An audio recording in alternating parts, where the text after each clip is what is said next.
Students, welcome to my YouTube channel maths galaxy hub. Students, आज से आप लोगों को NCERT मैथ की क्लासेस स्टार्ट करनी है। NCERT मैथ की क्लास चैप्टर 1 से पढ़ने से पहले हम कुछ बेसिक कॉन्सेप्ट जान लेते हैं, उसके बाद हम चैप्टर 1 स्टार्ट करते हैं। तो हम सबसे पहले ये बेसिक चीज़ें जान लेते हैं। ये सभी क्लासेस के लिए बहुत ज़्यादा यूज़फुल है, चाहे क्लास 10th हो, चाहे 9th हो, चाहे 11th 12th, सभी के लिए ये सब बहुत ही इम्पॉर्टेंट चीज़ है। तो हम आपको एक ऐसा टॉपिक पढ़ा रहे हैं जिसका आपके चैप्टर 1 यानी वास्तविक संख्याओं में सबसे ज़्यादा यूज होता है। आगे भी बहुत से चैप्टर हैं जिनमें इसका यूज होता है।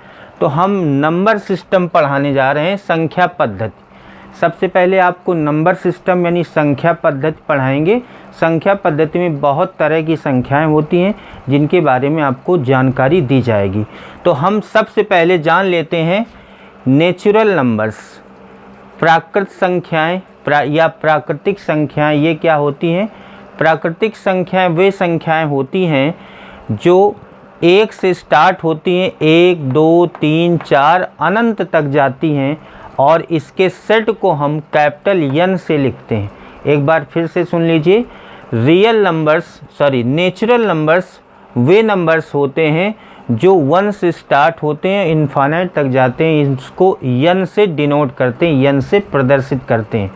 तो N बराबर प्राकृत संख्याएं होती 1 2 3 अप टू इनफाइनाइट। उसके बाद होल नंबर्स यानी पूर्ण संख्याएं। पूर्ण संख्याएं क्या होती हैं? इसको हम W से प्रदर्शित करते हैं, W से डिनोट करते हैं। इसमें प्राकृतिक संख्याओं में 0 और अब बढ़ा देते हैं तो ये होल नंबर्स बन जाता है। जैसे 0 1 2 3 4 अप टू इनफाइनाइट। प्राकृत संख्याओं के पहले अगर हम 0 ऐड कर देते हैं तो ये होल नंबर्स बन जाता है, यानी पूर्ण संख्याएं बन जाती हैं। तो ये आपके होल नंबर्स हो जाएंगे। उसके बाद आते हैं इवन नंबर्स। क्या होते हैं? सम संख्याएं। इवन नंबर्स होते हैं वे नंबर जो 2 से विभाजित होते हैं, वे सम संख्याएं कहलाती हैं। जैसे 2 4 6 8 अप टू इनफाइनाइट। उसके बाद बात करते हैं ऑड नंबर्स की। ऑड नंबर्स का मतलब विषम संख्याएं। वे संख्याएं जो 2 से विभाजित नहीं होती हैं, विषम संख्याएं कहलाती हैं। जैसे 1 3 5 7 और ये इनफाइनाइट तक। इन सभी फॉर्मूलों को, इन सभी परिभाषाओं को आप नोट करते जाएंगे। उसके बाद चलते हैं प्राइम नंबर्स यानी अभाज्य संख्याएं। अभाज्य संख्याएं वे होती हैं जो अपने के अलावा किसी दूसरे नंबर से विभाजित ना हो। जैसे 2 3 5 7 11 13 17 19 इसी तरह अनंत तक, ये सभी होती हैं आपकी प्राइम नंबर्स यानी अभाज्य संख्याएं। फिर आते हैं को प्राइम नंबर्स, सह अभाज्य संख्याएं।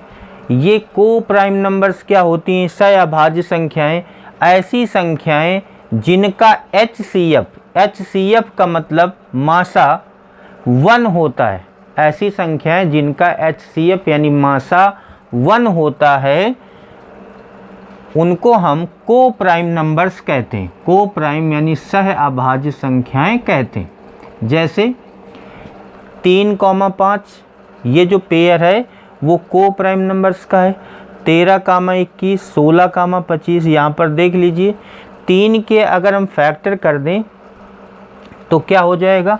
3 के अगर हम फैक्टर करें तो हो जाएगा 3 × 1 या 1 × 3। 5 के हम फैक्टर करेंगे तो 5 × 1, तो इसका मासा क्या हो जाएगा? मासा ये हो जाएगा 1। तो ऐसी संख्याएं, ऐसे नंबर्स जिनका HCF, जिस पेयर का HCF यानी हाईएस्ट कॉमन फैक्टर 1 होता है, उसको हम कहते हैं कि ये सेट को प्राइम नंबर्स का है, मतलब सह अभाज्य संख्याओं का सेट है। जैसे मैंने एग्जाम्पल लिखा हुआ है। उसके बाद चलते हैं कंपोजिट नंबर्स। कंपोजिट नंबर्स का मतलब है भाज्य संख्याएं। ऐसी संख्याएं जिनके 2 से अधिक गुणनखंड होते हैं। जैसे ऐसी संख्याएं जिनके 2 से अधिक गुणनखंड यानी फैक्टर होते हैं, जैसे 4, 9, 6, 8, 12, 14, 15, 18, इस तरह से तमाम सारी संख्याएं होती हैं। जैसे हमने कहा 4 है तो 4 के कितने फैक्टर होंगे, 1 इंटू 2, 1 इंटू 2 इंटू 2। उसके बाद इसी तरह 9 के होंगे, इसी तरह 6 के होंगे। तो आपको याद रखना है कंपोजिट नंबर वे नंबर्स होते हैं जिनके 2 से ज़्यादा गुणनखंड होते हैं। उसके बाद इसी का जस्ट उल्टा है, ऊपर मैं बता चुका हूँ, प्राइम नंबर वो होते हैं जिसमें केवल और केवल 2 गुणनखंड होते हैं, उनको हम प्राइम नंबर्स बोलते हैं। तो हम कंपोजिट नंबर में चल रहे थे, ऐसी संख्याएं जिनके 2 से अधिक गुणनखंड यानी फैक्टर होते हैं उनको हम कंपोजिट नंबर यानी भाज्य संख्याएं कहते हैं। उसके बाद हम आते हैं इंटीजर्स यानी पूर्णांक। इंटीजर्स मतलब पूर्णांक। पूर्णांक क्या होते हैं? पूर्णांक माइनस इनफाइनाइट से प्लस इनफाइनाइट तक ये पूर्णांक होते हैं आई, यानी माइनस इनफाइनाइट इधर और 0 इधर प्लस इनफाइनाइट होता है। इसको हम आई से या जेड से डिनोट करते हैं। ये 2 तरह के पूर्णांक होते हैं। इंटीजर्स 2 तरह के इंटीजर्स होते हैं, एक होता है निगेटिव इंटीजर, दूसरा होता है पॉजिटिव इंटीजर। आप देख लेंगे अगर minus infinite two plus infinite, ये इसको हम ऐसे जनरली लिखते हैं minus infinite two plus infinite, जो आई आपका है।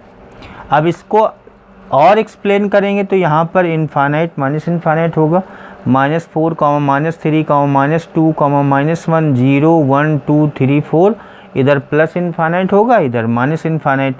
इसमें जो 0 के इधर वाली संख्याएं हैं इनको कहते हैं ऋण पूर्णांक अर्थात निगेटिव इंटीजर्स। निगेटिव इंटीजर्स बोलते हैं इनको, ऋण पूर्णांक बोलते हैं। इसको हम आई माइनस या जेड माइनस से डिनोट करते हैं। उसके बाद जो आपके राइट साइड का पोर्शन होता है, 0 के राइट साइड का पोर्शन, उसको बोलते हैं हम पॉजिटिव इंटीजर्स यानी धन पूर्णांक। इसको हम आई प्लस या जेड प्लस से डिनोट करते हैं। लेकिन 0 आपका ना तो पॉजिटिव इंटीजर है ना तो निगेटिव इंटीजर है। ये इंटीजर है बट पॉजिटिव और निगेटिव नहीं है। आपको क्या करना है, जैसे आपसे कोई इंटीजर पूछता है, पूर्णांक पूछता है, तो आपको बता देना है माइनस इनफाइनाइट से प्लस इनफाइनाइट होता है, इसकी रेंज यहाँ से यहाँ तक होती है। उसके बाद अगर 0 पूछ लिया जाएगा तो इंटीजर तो है 0, लेकिन पॉजिटिव निगेटिव की अगर अलग अलग आपसे पूछा जाएगा कि पॉजिटिव है कि निगेटिव, तो आपको बताना है 0 ना तो पॉजिटिव इंटीजर है ना निगेटिव इंटीजर है।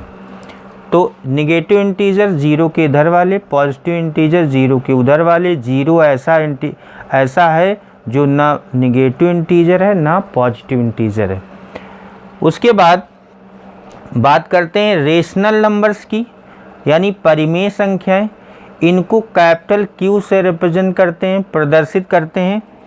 ऐसी संख्याएं जो P/Q के रूप में लिखी जा सकें और Q आपका 0 के बराबर ना हो। Q does not equal to 0। आपको ये ध्यान रखना है कि ऐसी संख्याएं जो P/Q के रूप में लिखी हों लेकिन आपका हर और अंश यानी ये डिनोमिनेटर 0 नहीं होना चाहिए के रूप में लिखी जा सकें, परिमेय संख्याएं कहलाती। उदाहरण के लिए आप देख लें, परिमेय संख्याओं का सेट आप ऐसे बनाएंगे 4/3, -2/7, 5/8, माइनस प्लस से उसमें फ़र्क नहीं पड़ता है परिमेय है कि अपरिमेय है। आपको बस ये देखना है कि P/Q के रूप में लिखी है कि नहीं लिखी है। उसके बाद यहाँ बात आती है P और Q हैं क्या।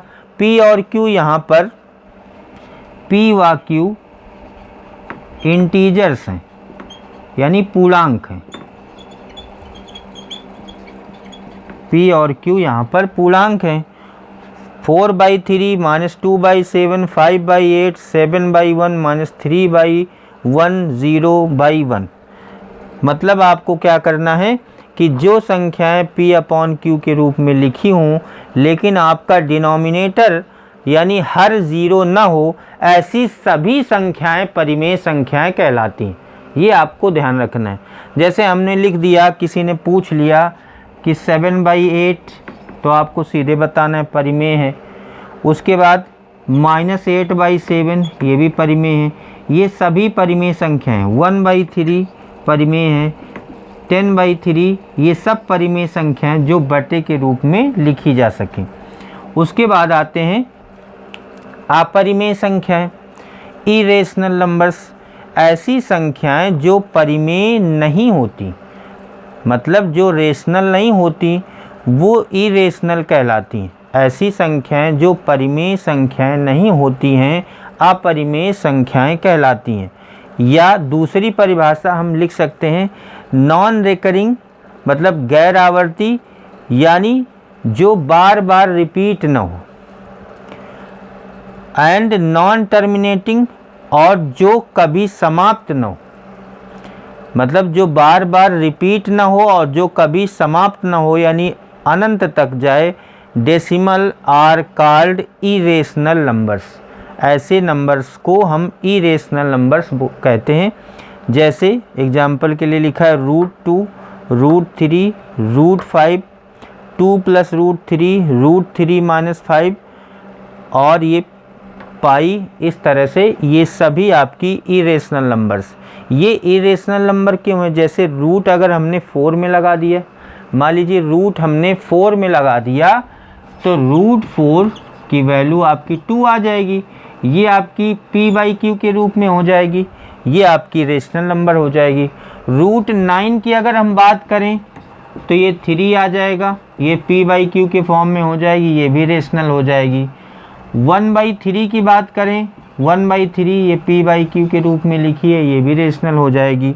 तो ये इरेशनल क्यों हैं? ये इरेशनल इसलिए हैं कि दशमलव के बाद जो नंबर अगर किसी नंबर में, जैसे √2 हम एग्जाम्पल ले लेते हैं, √2 ले लेते हैं। √2 का वैसे तो शॉर्ट में हम कहते हैं 1.414 ये मान होता है, लेकिन इसका सही मान √2 का 1.414135623730950950 ये संख्याएं अनंत तक जाती, कभी समाप्त नहीं होती।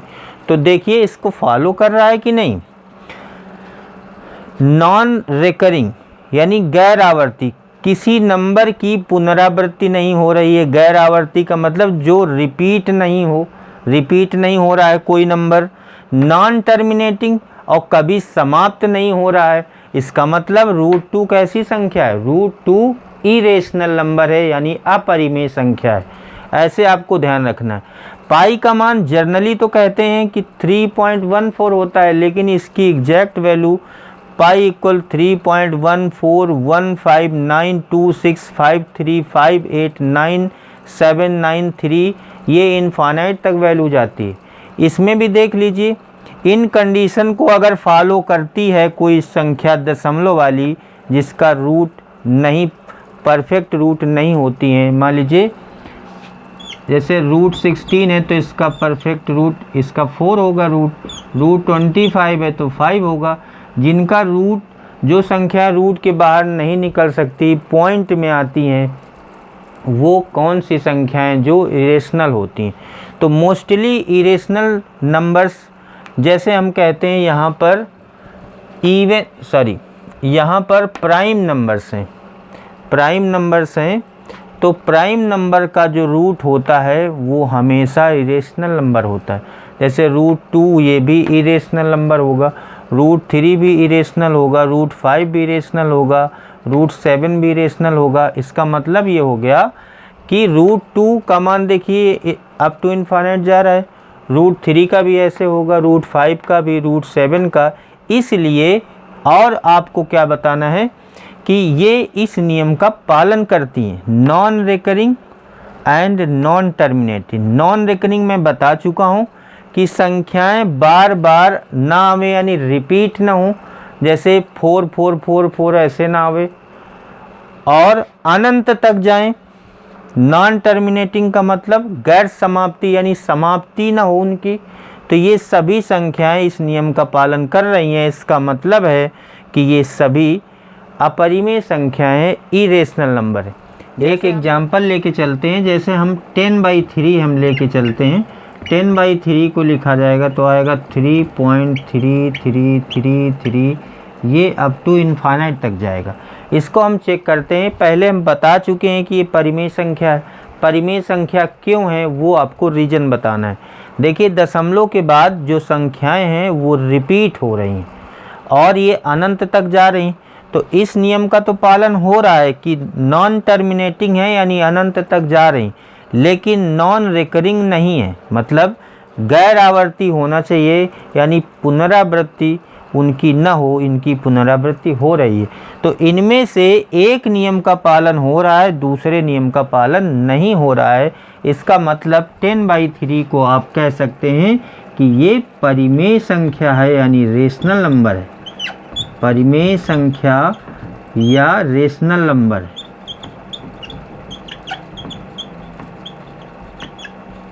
इसी तरह हम कोई और एग्जाम्पल ले सकते हैं जिसका डिवीज़न करने से ये आता है, कोई नंबर रिपीट होता है 11 या 13/3, 4.3333। इसमें भी यही कंडीशन है कि देखिए, दशमलव के बाद आपके सभी नंबर रिपीट हो रहे हैं, तो रिपीट नहीं होना चाहिए। अगर रिपीट हो रहे हैं तो इनमें से एक नियम का पालन नहीं हो रहा है। इसका मतलब है कि ये रेशनल नंबर, ये भी आपका 13/3, ये भी परिमेय संख्या होगी। उसके बाद बात करते हैं वास्तविक संख्याएं क्या होती हैं। रियल नंबर्स, ऐसी संख्याएं जो परिमेय तथा अपरिमेय हों, वास्तविक संख्याएं कहलाती हैं। कहने का मतलब है कि वो परिमेय भी हो सकती हैं, अपरिमेय भी हो सकती हैं, और अगर परिमेय हैं तो वो नेचुरल नंबर भी हो सकती हैं, इंटीजर भी हो सकती हैं, होल नंबर भी हो सकती हैं। इसका मतलब है कि परिमेय और अपरिमेय संख्या में कोई भी हो, वो सब वास्तविक संख्याएं होती हैं। जैसे 2, 3/5, -4/7, -5 √2 √5 एक्सेट्रा। इस तरह से वास्तविक संख्याओं को हम r से डिनोट करते हैं। r को अगर हम सेट के फॉर्म में लिखना चाहें तो r बराबर ऐसे इसको लिख सकते हैं। रियल नंबर को आप कैपिटल R से डिनोट करते हैं। तो ये मैंने आज नंबर सिस्टम में आज आप लोगों को ये सभी चीज़ें बताई। इन सभी फार्मूलों और जितने भी रूल्स हैं, ये नंबर्स हैं, इनको आप नोट कर लें, रजिस्टर में लिख लें।